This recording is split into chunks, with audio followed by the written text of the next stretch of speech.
Bismillahirrahmanirrahim. Assalamualaikum warahmatullahi wabarakatuh. Perkenalkan, nama saya Gilang Febrian, NIM J1B 018029.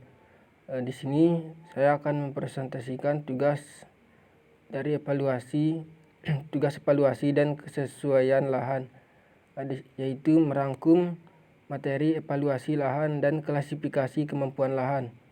Pertama, evaluasi lahan adalah proses penilaian keragaan atau kinerja atau performance lahan jika digunakan untuk tujuan tertentu, meliputi pelaksanaan dan interpretasi survei dan bentuk studi lahan, tanah, vegetasi, iklim, dan aspek lahan lainnya, agar dapat mengidentifikasi dan membuat perbandingan berbagai penggunaan lahan yang mungkin dikembangkan.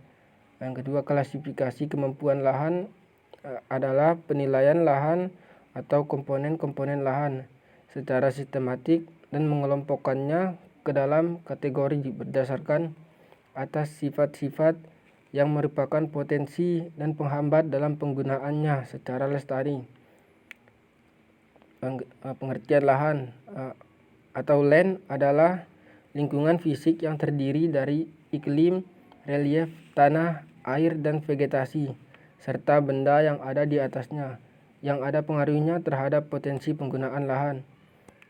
Penggunaan lahan atau land use adalah setiap bentuk intervensi manusia terhadap lahan dalam rangka memenuhi kebutuhan hidupnya, baik material maupun spiritual.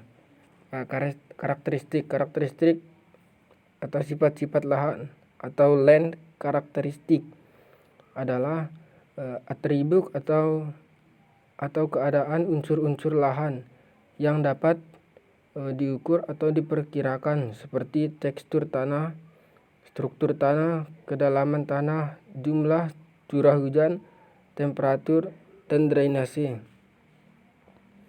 Kegunaan evaluasi lahan. Yang pertama, komponen penting dalam proses perencanaan penggunaan lahan atau land use planning.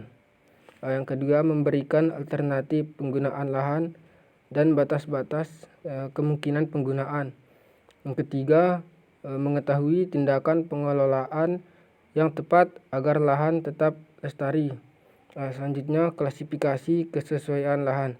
Klasifikasi kesesuaian lahan adalah penilaian dan pengelompokan atau proses penilaian dan pengelompokan dalam arti kesesuaian relatif atau absolut lahan bagi penggunaan tertentu. Selanjutnya, beberapa asumsi untuk menerapkan dan menggunakan sistem klasifikasi kemampuan lahan.